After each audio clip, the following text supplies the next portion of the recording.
6절부터 7절까지의 말씀입니다. 마음을 같이 해서 쭉 같이 합독하도록 하겠습니다. 그런데 바리새인 중에 니고데모라 하는 사람이 있으니 유대인의 지도자라. 그가 밤에 예수께 와서 이르되 라비여, 우리가 당신은 하나님께로부터 오신 선생인 줄 아나이다. 하나님이 함께 하시지 아니하시면 당신이 행하시는 이 표적을 아무도 할 수 없음이니이다. 예수께서 대답하여 이르시되 진실로 진실로 내게 이르노니 사람이 거듭나지 아니하면 하나님의 나라를 볼 수 없느니라. 니고데모가 이르되 사람이 늙으면 어떻게 날 수 있사옵나이까? 두 번째 모태에 들어갔다가 날 수 있사옵나이까? 예수께서 대답하시되 진실로 진실로 내게 이르노니 사람이 물과 성령으로 나지 아니하면 하나님의 나라에 들어갈 수 없느니라. 육으로 난 것은 육이요 영으로 난 것은 영이니 내가 내게 거듭나야 하겠다 하는 말을 놀랍게 여기지 말라. 아멘. 우리는 지금 급격히 변하는 세상 속에서 살고 있습니다. 그래서 이 변하는 세상 속에서 적응을 해야 되겠죠. 적응하기 위해서 우리 자신도 변화하고 더 성숙해지려고 애를 쓰고 있습니다. 성도의 변화는 단순히 그냥 세상에 적응하는 변화가 아니라 거듭남이죠. 거듭남. 하나님 나라를 향한 거듭남이어야 합니다. 유대인의 지도자 니고데모가 밤에 예수님을 찾아갔습니다.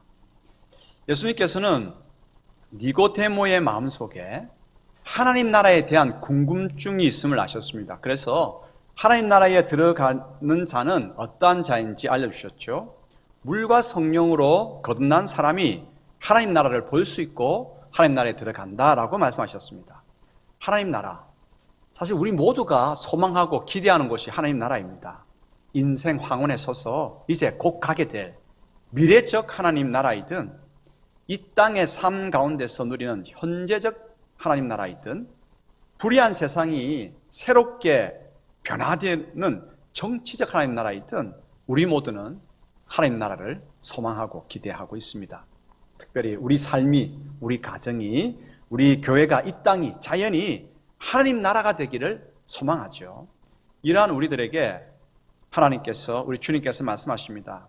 하나님 나라에 들어가기 위해서는 물과 성령으로 거듭나야 한다. 거듭나다. 다시 태어나다. 중생하다. 이건 신비거든요. 이 신비의 역사가 무엇을 의미하는가 오늘은 듣기를 원합니다. 세 가지 질문을 해보고자 합니다. 거듭남이라고 하는 것은 뭘까? 어떻게 거듭나는가? 그리고 거듭남으로 인해서 우리는 어떻게 성장하는가? 이 세 가지 질문을 중심으로 해서 하나님의 음성을 경청하도록 하십시다. 진리가 우리를 자유케 하는 놀라운 역사가 있게 되기를 축복합니다. 가슴 발짝 열고 눈을 초롱초롱하게 집중해서 듣도록 하십시다. 먼저 첫 번째 질문입니다. 거듭남이라고 하는 것은 무엇일까? 예수님께서 니고데모를 향해서 사람이 거듭나지 않으면 하나님 나라를 볼 수 없다고 하셨습니다. 여기서 거듭나다, 합성어죠. 거듭이라고 하는 말과 태어나다. 이 두 가지가 합성이 돼가지고 거듭나다라고 하는 말을 이룹니다. 근데 이 거듭이라고 하는 말을, 거듭. 헬라어로는 아노덴이라고 하는 말을 쓰고 있는데 이 거듭이라고 하는 헬라어 아노덴에는 세 가지 뜻이 있습니다.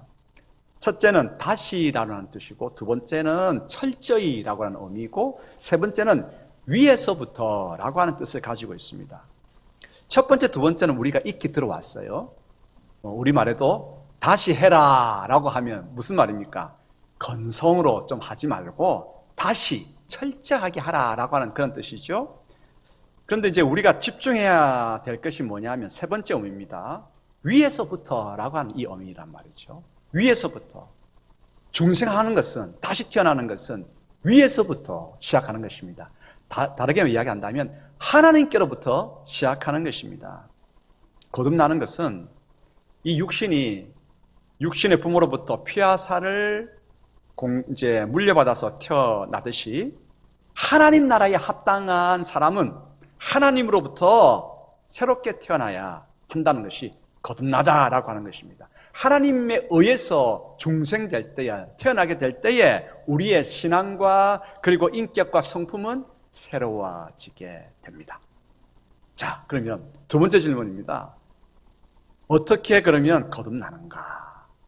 예수님께서 거듭나야 하나님 나라를 볼 수 있다라고 말씀하시자 니고데모는 궁금해졌습니다. 무엇이 궁금해졌겠습니까? 그럼 어떻게 거듭날까? 어떻게 거듭날까? 지금의 시대에서 생각해 본다면 거듭난다고 하는 것은 윤리 도덕의 측면에서 인격을 새롭게 하고 윤리를 새롭게 하는 것, 그래서 도덕 재무장 운동 이렇게 볼 수도 있겠죠. 아니면 불교에서 이야기하는 것처럼 마음 공부, 끊임없이 명상을 통해서 스스로 자아를 발견하고 해탈의 경지에 이르는 득도하는 단계, 뭐 그렇게 생각해 볼 수도 있겠습니다. 오늘의 측면에서 생각해 본다면 그렇습니다. 니고데모가 궁금한 거예요. 도대체 거듭 태어나는 것, 중생은 어떻게 이루어지는 것일까? 그래서 이 유대인의 지도자인 이 니고데모는 부끄러움을 내려놓았습니다. 아주 어린아이처럼 예수님께 이렇게 질문합니다. 선생님, 그럼 어떻게 거듭날 수 있습니까? 어머니 태 속에 들어갔다가 다시 나와야 합니까? 어린아이 같은 질문이죠? 하지만 모를 때는 어린아이처럼 질문해야 됩니다. 그래야 배울 수 있고 그래야 진리를 얻을 수가 있습니다. 예수님께서 이렇게 대답하셨습니다. 5절 읽겠습니다. 예수께서 대답하시되 진실로 진실로 내게 이르노니 사람이 물과 성령으로 나지 아니하면 하나님 나라에 들어갈 수 없느니라.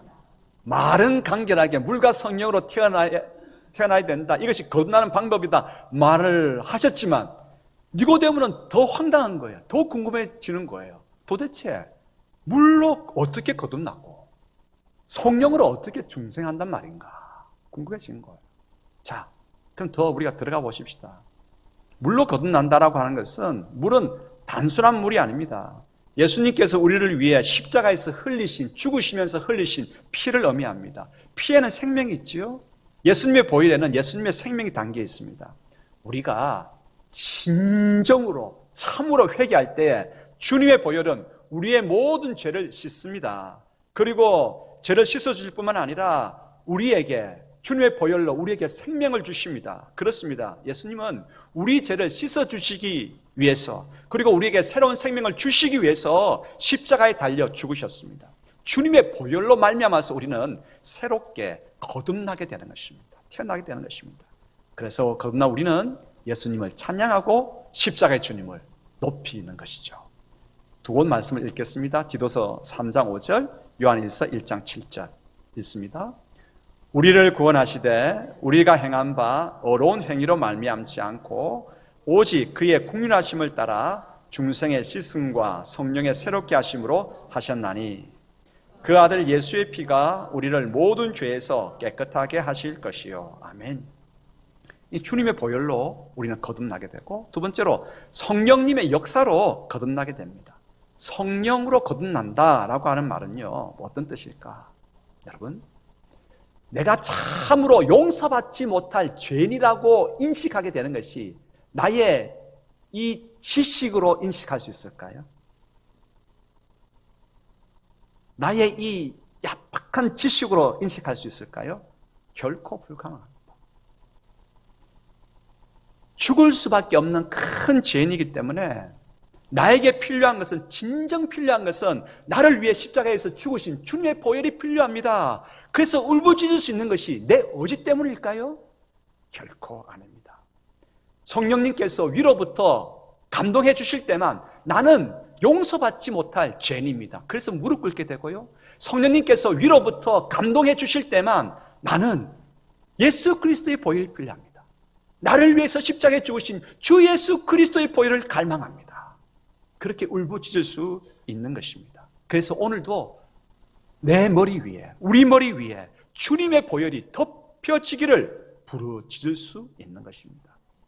그러므로 거듭남이라고 하는 것, 중생이라고 하는 것은 위로부터의 역사입니다. 하나님으로부터 임하는 성령님의 관건적인 역사에 의해서 이 중생은 이루어집니다. 성령님께서 멸망할 수밖에 없는 죄인들을 거룩한 하나님의 자녀로 변화시키시죠. 하나님 나라에 합당한 자녀로 우리를 새롭게 태어나게 하는 일은 오직 성령님의 역사입니다. 인간의 열심, 인간의 행위가 끼어들 여지는 전혀 없습니다. 다시 한번 디도서 3장 5절을 조금 천천히 읽어보십시다. 우리를 구원하시되 우리가 행한 바 어려운 행위로 말미암지 아니하고 오직 그의 공의하심을 따라 중생의 시승과 성령의 새롭게 하심으로 하셨나니. 아멘. 그렇습니다. 중생, 다시 태어나 거듭남이라고 하는 것은 주님의 보혈로 되어집니다. 성령님의 강권적인 역사로, 위로부터 임하는 성령님의 역사로 주어집니다. 우리가 거듭났다고 한다면 십자가 보혈의 능력을 인정하고 찬양하십시다. 주의 보혈 능력이 또다 주의 피 믿으오 주의 보혈 그 어린 양의 매우 귀중한 피로다. 낙심한 그 순간에, 절망하고 있는 그 순간에, 모든 것에 마귀에 눌려있는 그 순간에 주님의 보혈을 찬양하면 새 힘이 납니다. 모든 것을 감당할 수 있을 것 같은, 그렇습니다, 있는 그 능력이 하늘로부터 주어지게 됩니다. 거듭난 사람은 주님의 보혈의 능력을 인정하고 찬양합니다. 성령님의 역사를 인정하고 기대하고 바라고 소망합니다. 여러분, 주님의 보혈, 성령님의 역사 찬양하고 인정하고 기대하고 바라십시다. 그래야 거듭난 우리에게 거듭남의 은혜가 풍성하게 열매 맺을 수 있습니다. 세 번째 질문입니다. 그러면 거듭나면 어떻게 성장하는가? 어떻게 성장하는가? 예수님께서는 거듭나게 하시는 성령님에 대해서 성령님의 역사를 바람에 비유하셨습니다. 바람은 어디서 왔다가 어디로 가는지 알 수 없습니다. 그러나 바람이 지나가게 되면 바람이 지나간 흔적은 우리 가운데에 남게 되어 있습니다. 그렇죠? 성령님을 통해서 중생한, 거듭 태어난 사람에게는 반드시 성령님께서 역사하신 흔적, 자취를 갖고 있기 마련입니다. 거듭난 이후에 십자가의 주님을 계속해서 의지하고 성령님과 우리가 동행하면 거듭난 사람에게는 삶과 성품에 성령님의 은혜롭고 풍요로운 열매가 가득가득 맺히게 됩니다. 우리 모두가 거듭났다고 한다면 계속 주님과 동행하시기 바랍니다. 성령님과 함께 하시기 바랍니다. 그럴 때 풍성한 열매가, 거듭난 사람에게 주어지는 풍성한 열매가 가득하게 됩니다. 이것을 금지할 법이 없어요. 그 무엇도 성령님께서 맺어주신 이 열매를 막지 못합니다. 읽어볼까요? 갈라디아서 5장 22절 23절 읽겠습니다. 오직 성령의 열매는 사랑과 희락과 화평과 오래 참음과 자비와 양선과 중성과 온유와 절제니 이 같은 것을 금지할 법이 없느니라. 할렐루야. 거듭난 사람에게 우리가 성령님을 의지하면 성령님께서는 거듭난 우리에게 이 성령의 9가지 열매를 풍성하게 열매 맺게 하십니다. 이 열매 맺게 하시는 성령님의 역사를 그 무엇도 가로막지 못합니다. 이 같은 것을 금지할 법이 없느니라. 그렇죠? 그런데 바람이 분다고 해서 당장 어떤 일이 눈앞에 보이지 않을 수도 있습니다. 어떤 일이 일어나지 않을 수도 있습니다. 그렇다고 해서 실망하지 마십시다. 지금 바람 부는 것을 느낍니까? 느낍니까? 바람이 불어와서 살갗에 닿아서 간지리고 피부를 쑥 누르고 있습니까? 그걸 느끼십니까? 은행나무 가로수잎이 한쪽 방향으로 흔들리며 쏠리고 있는 것을 보십니까? 예, 바람이 부는 것이죠. 바람은 나무를 흔들면서 땅 속에 있는 물을 뿌리에서부터 끌어올려서 입에서 증발되게 합니다. 뿌리에서 끌어올리고 물을 다시 입에서 증발시키고 잎에서 그것을 반복합니다. 반복하는 가운데서 나무는 자라고 열매를 맺습니다. 당장은 결과가 나타나지 않더라도 낙심하지 마십시다. 어떤 일이 있는지 기다려 보십시다. 기대해 보십시다. 사모해 보십시다. 하늘 가운데서 오늘 우리 가운데 위에서 주어지는 거듭남의 역사가 있고 거듭난 자에게 베푸시는 하나님의 놀라운 열매가 우리 가운데에 있게 됩니다. 양성과 충성과 오래 참음과 자비와 희락과 이 모든 것들이 우리 가운데에 열매 맺게 됩니다.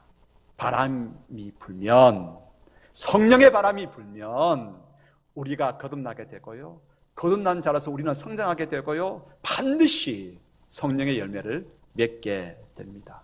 자, 그럼 어떤 성령의 열매를 맺는가? 네? 오늘 세 가지를 한번 생각해 볼까요? 생각이 바뀌고요, 거듭난 자, 생각이 바뀌고 행동이 바뀌고 삶의 목적이 바뀝니다. 생각, 거듭나게 되면 생각이 생명과 평강으로 바뀌게 됩니다. 생명이 살아나고 평강이 이루어지는 그런 생각을 하게 되고요, 우리가 바라보는 시각이 생명과 평강을 그렇게 꿈꾸게 되는 시각을 가지게 되죠. 두 사람이 사막에서 길을 잃었습니다. 방황하다가 계속 뭔가 없을까 찾다가 하나를 발견했습니다. 뭘 발견했겠습니까? 사막에 있는 공동묘지를 발견했습니다. 한 사람은 이제 우리도 이 공동묘지에 묻힌 사람들처럼 죽었다라고 말했습니다. 그런데 나머지 한 사람은 아니다. 공동묘지가 있다고 하는 것은 시신을 이곳에 묻은 사람들이 있을 것 아니냐. 그 사람들이 살고 있는 마을이 있을 것이다. 희망을 가졌습니다. 전자의 사람은 감정적인 소모 때문에 죽고 말았습니다.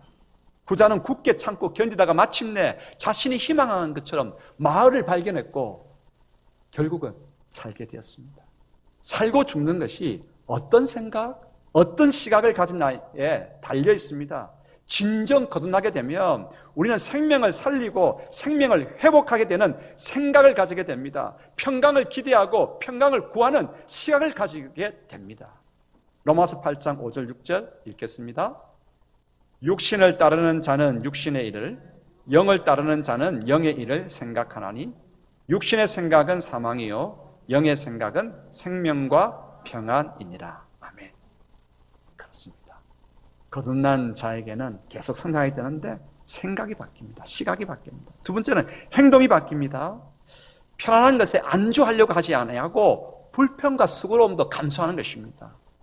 여러분, 우리가 뭔가를 좀 열심히 해서 좀 이루었습니다. 그러면 이만하면 되었지 안주하려고 하기 쉬워요. 그러나 안주하려고 하면, 가만히 있으려고 하면 먼지가 쌓이고 녹슬고 삭습니다. 엔트로피가 증가하는 세상이 되고 말지요. 안주하게 되면 퇴보합니다. 영적인 퇴보는 우리도 모르는 사이에 죄를 짓게 만듭니다.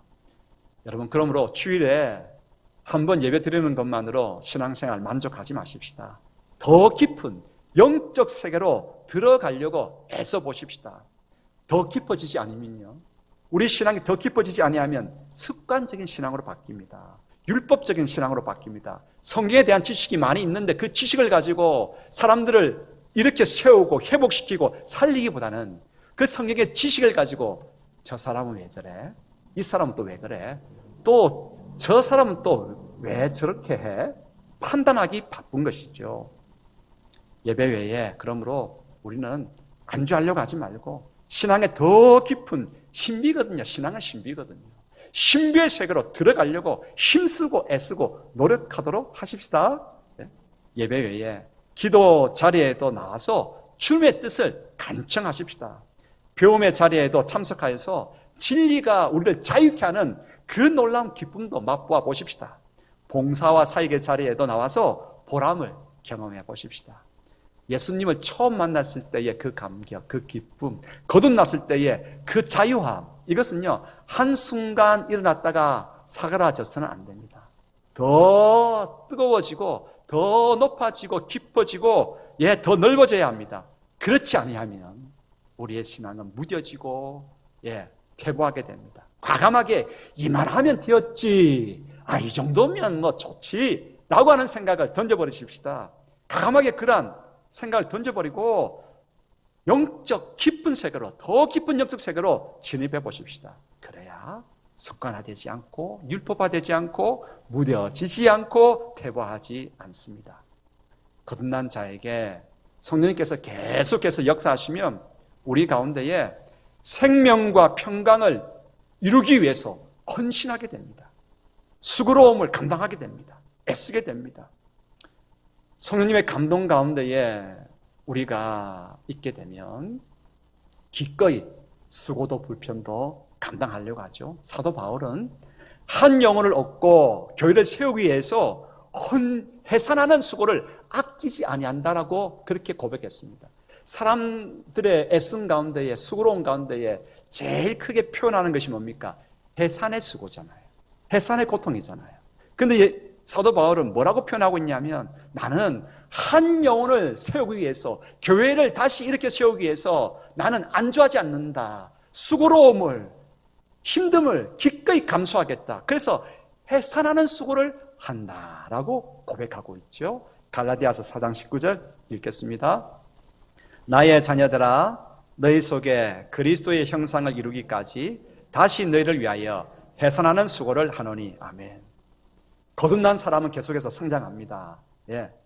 생각이 바뀌고요, 행동이 바뀌죠. 안주하지 아니하고 수고로움 감당합니다. 그리고 삶의 목적이 바뀝니다. 삶의 목적이. 디모데전서 6장 11절 한번 읽어볼까요? 오직 너 하나님의 사람아, 이것들을 피하고 의와 경건과 믿음과 사랑과 인내와 온유를 따르며. 하나님의 사람. 우리는 누군가 하나님의 사람이에요. 거듭났기 때문에 누굽니까? 하나님의 사람입니다. 옆에 있는 분들에게 우리 서로 이렇게 축복하고 일깨워 주십시다. 집사님은 하나님의 사람이세요. 여러분 모두는 하나님의 사람이십니다. 하나님의 사람. 하나님의 사람이기 때문에 이 정체성을 잊지 말아야 됩니다. 나에게는 이 정체성이, 나는 하나님의 자녀다. 이 정체성을 가지고 이제 우리가 살아가는데 하나님 나라를 위해서 살아요. 하나님의 자녀이기 때문에 하나님의 뜻을 이루고, 하나님의 뜻이 이루어지는 것이 어디입니까? 하나님 나라이지 않습니까? 그래서 하나님 나라를 목적하며 살아가야 합니다. 요즘은 사람들이 제품화되고 있어요. 이 제품화되고 있다고 하는 말이 특징들이 다 사라지고 있다는 거예요. 한 번은 제가 교회 출근하고 있는데 우리 집사님이에요. 그래서 안녕하세요 웃으면서 그렇게 했습니다. 그러니까 그분이 저를 쳐다보면서 저 이상한 아저씨야 이렇게 하는 거예요. 제가 잘못 본 거죠. 근데 한번 생각해 보시기 바랍니다. 여자분들 마스크 그냥 눈 빼고 다 가렸고 눈만 반달 모양으로 예쁜 반달 모양이에요. 연예인처럼 머리를 했어. 여기도 똑같은 스타일 많잖아요. 그러니까 헷갈릴 수밖에. 그래서 제가 결심을 했습니다. 다음부터는 앞에 있는 분이 반응을 하려고 하는 모습을 보이기 전까지는 제가 인사를 안 해야 되겠다. 네. 모두가 다 추구하는 헤어스타일도 있고 눈썹 모양도 있고 패션들이 다 있습니다. 소지품도 명품을 소유하려고 하고 생각도 자신만의 독특한 생각이 아니라 요즘 회자되고 있는 이야기를 그냥 걸음 없이 내 머릿속에 넣고 있습니다. 무엇을 입고 어떤 모양으로 가꾸고 무엇을 구입하고 어떤 집에서 살지, 그 흐름에 생각 없이 편승하려고 한다랍니다. 여러분, 그 패션 입지 못하면, 그 머리 모양 하지 아니하면, 그 명품이 없으면, TV 광고에 나오는 집에 살지 못하면 뒤처진다고 생각하십니까? 세상은 그렇게 우리를 부추깁니다. 뒤처진다고 생각하지 마시기 바랍니다. 기억하십시다. 우리는 세상의 이 시류 속에서 제품이 아니거든요. 우리는 제품이 아니라 하나님의 작품입니다. 작품은 저마다의 개성이 있습니다. 그것을 자랑스럽게 여기죠. 이 시류 속에서 누가 더 많이 갖추고 있느냐 서로 비교하면서 우열을 가리고 승패를 정합니다. 이렇게 비교하는 순간 모두가 다 패자가 됩니다. 승자는 아무도 없습니다. 사는 게, 여러분, 우리가 성도로서 사는 게 좀 구차할 수도 있어요. 몸의 한 부분이 연약하고 장애가 있을 수도 있습니다. 내 패션도, 내가 가지고 있는 소지품들도 다 구식일 수도 있습니다. 그러나 기억해야 됩니다. 우리는 세상의 흐름 속에서 제품이 아닙니다. 거듭난 하나님의 유일한 작품이고 하나님의 사람입니다. 하나님의 사람이라고 하는 이 정체성을 가지고 살아야 합니다. 하나님의 사람은 무엇을 하든지 하나님의 뜻을 이루기 위해서 노력하고 하나님의 기쁨이 되기 위해서 애씁니다.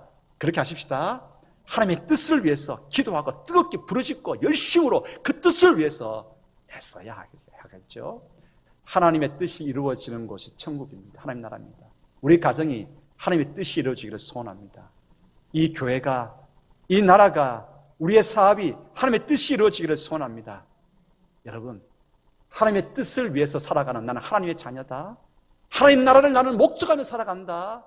이 뜨거움이 있을 때에 그때 우리 가운데는 성도다운 멋이 있고요. 성도다운 맛이 있고요. 성도다운 능력이 우리 가운데에 임하게 됩니다. 내가 누굽니까? 우리는 누굽니까? 하나님의 자녀입니다. 거듭남으로 하나님의 자녀입니다. 뱀잡이술이라고 하는 독수리가 있습니다. 독수리 종류가 많은데 뱀잡이술이라고 하는 이 독수리는 눈매가 매섭고 사납습니다.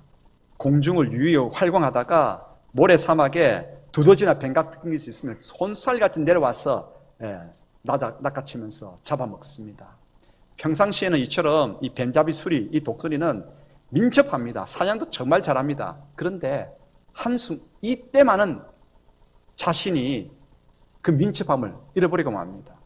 표범이나 사자 같은 맹수가 자신이 잡은 먹이를 먹고 있을 때 손살같이 맹수가 달려들잖아요.